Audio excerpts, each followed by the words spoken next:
Hey guys, welcome back. So today I want to give you a glimpse at the new TP9SA from Century Arms. It's a 9mm pistol that's really affordably priced. I have the pistol here. I picked it up from my local gun shop at Blythe Sports in Valparaiso, Indiana, and they had it on sale, or for sale I should say, for $3.99. You may be able to find the handgun priced a little bit lower elsewhere online, but still the handgun comes in under $400 and makes it a very attractive pricing option for those of you that are on a budget. The handgun has some pretty unique features I want to point out. Now, first of all, it is, for the most part, a copy of a Walther P99. When I say a copy of it, it has a striker decock mechanism up here on the top of the slide. The ergonomics are very similar. The fact that it's striker fired is very similar. But overall, the handgun, again, is a very high quality given the amount of money that you're going to pay to acquire one. Now, this is the SA model, which means it is a single-action version. They do have a TP9 that has a more Walther P99-esque type firing mechanism, which means it's more or less a double-action system where when you pull the trigger, it draws the striker all the way back to the firing position before releasing it and firing it. You can also decock it because after it fires on the Walther P99, the striker will remain to the rear. You can decock it, putting it back into what is very similar to a double-action mode, but I hesitate to call it actually a true double-action. So this is a single action version, meaning it doesn't have a double action type mode. It's always in that single action striker fired mode, which makes it a little bit unique because you can decock it. And this is one of the things I don't like about the handgun. It makes very little sense to me. Pistol features a polymer frame that does have a replaceable back strap on it. It comes with a handy little tool that you can pop the pin out and replace this back strap. Unlike the HK-VP9 and other handguns that are now using replaceable side panels, this pistol does not. It does have a single extra back strap that's a little bit larger that you can put on the handgun. To disassemble the gun, you can drop the magazine out, check, make sure it's empty. You will have to fire the gun by pulling the trigger. This is about the only reason I can see using this decocker mechanism. Decock it, pull the slide slightly to the rear, and then push the slide off the frame. Polymer frame seems to be a fairly good quality. I mean, the gun overall throughout looks like a very good high quality handgun. On the inside of the slide, you're not going to find anything too unique. Recoil, spring and guide rod, metal, barrel, very much a Browning action. And then on the inside you can see that the handgun is nicely machined. You do see some tooling marks on the top of the slide here, but everywhere else it's a very cleanly machined gun, both inside and out. Externally it's extremely nice. I see no blemishes or anything externally on the metal. Again, the only tooling marks I see is right at the very top of the slide there. Everything else is really smooth. The polymer is a more rigid polymer. It's hard to compress or squeeze. It's very thick. And you can see the firing mechanism in there. The bottom of the handgun, it's all polymer. 18-round magazine fits in there just like that. It does have a traditional US style magazine release. You push the button, magazine drops out.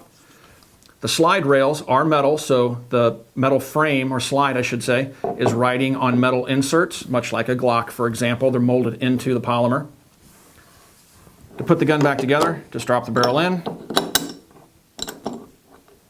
Put your recoil spring back in. Make sure it's set all the way down. Otherwise you won't be able to get it back together. Put the slide on the frame, just drop to the rear, and it's back together. It locks itself back in into one piece there. You don't have to push any buttons or levers to lock it back together. The sights, kind of a minimalist 3-dot sight arrangement. You do have Allen head screws here on the top of the rear sight, which appears to be metal, that you can loosen and drift this rear sight left and right for windage. For elevation, that's just it. You got that front sight. This handgun shoots a little bit high for me, but overall it shoots very well. It's a very accurate handgun. Shooting the handgun's quite pleasant. I really do like shooting the handgun. It's very mild in the recoil department. It's a very ergonomic handgun. It feels very much like a Walther P99 if you've ever shot one. When you get the handgun, it will come in a case like this, hard plastic case. When you open it up, what you're going to find inside, a lock, a bag with an instruction manual, a tool to replace the back strap. It's going to come with this holster. And this is a Blackhawk Serpa, if I've ever seen one. I'm not a big fan of the holster, but at least it does come with the holster. It'll get you going. I do not recommend the Serpa for concealed carry. This one is noisy. The gun fits in there very loosely, but it will work. It'll get you on the range, get you going. With the holster, it comes with 2 different mounting options. 3 screws hold these Two mounting brackets in place. This one's meant for a belt. You can adjust it for different thicknesses of belts. And this one is just a traditional paddle type holster. 3 screws hold it in place. So pretty much everything you need to get the gun going is in the box, including a cleaning kit and a spare 18-round magazine, a loading tool, that's really handy, and here's your extra back strap tucked in there. So for $399 or maybe even less, you're getting a complete kit to go to the range and actually start shooting the handgun, which is nice. So they really haven't skimped on anything. Now let's get back to that striker. If you want to use this handgun for personal defense, I would recommend against it.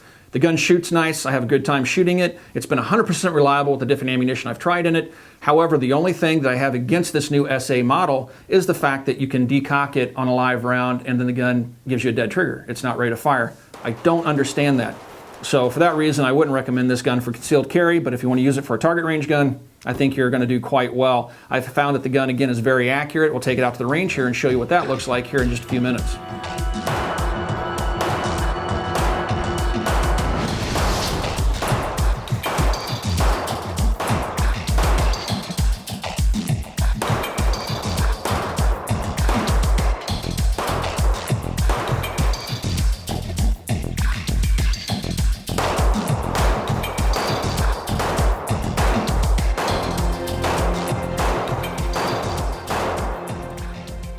Shooting the TP9SA is very easy to do. It's a very ergonomic, comfortable handgun to shoot. The recoil is very easily managed. The grip angle is quite natural for me. It doesn't cause me to cock my wrist down as a Glock does, which I've gotten used to that grip angle, but it points very neutrally. So when I'm shooting very quickly in rapid fire pairs or strings, the gun seems to be very easy to control and the rounds hit exactly where I want them to, right where when I can see that front sight blade. I don't have to get a death grip on the gun or anything like that. It shoots very true. It feels good, recoil's light. It's pretty much like any other polymer frame 9mm out there in terms of how the recoil feels. The trigger guard's nice and large. If you have a gloved hand, you can easily get a gloved finger into the trigger guard. And the sights are a little bit minimalist. They're very short, small, but 3-dot arrangement. So, they work. Not the best sights in the world, but they're certainly not horrible. They do the job. Loading the weapon's very easy to do. Have an 18-shot magazine. Getting that 18th round in there can be a bit challenging. It'll cause you to lose your religion. Make sure it's seated. And the slide serration's a little bit shallow, but you get a good grip on them if you grab firmly. And again, let's see what the recoil looks like here really quick.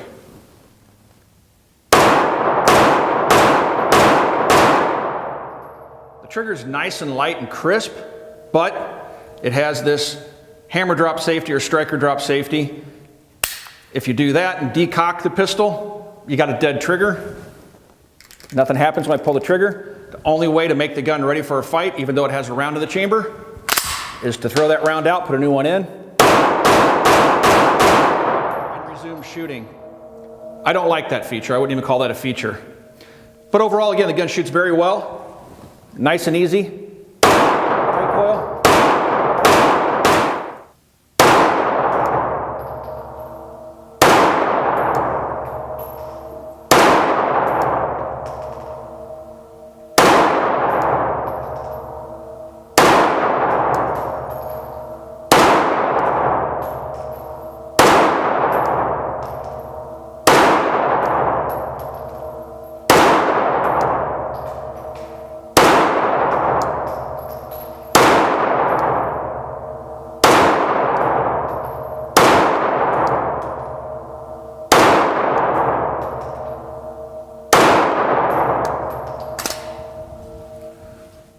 So we're downrange after firing 3 5-shot groups with a TP9SA, and this is pretty representative of what I can do with the gun in my hands. Again, I haven't shot the gun a whole bunch yet, so I'm still getting used to the gun. Trigger's fairly decent, but if you take a look at this 5-shot group, now they are consistently high. I'm aiming right at the 5X, but you'll see that it's capable of one ragged hole at 7 yards. This was with Blazer brass ammunition.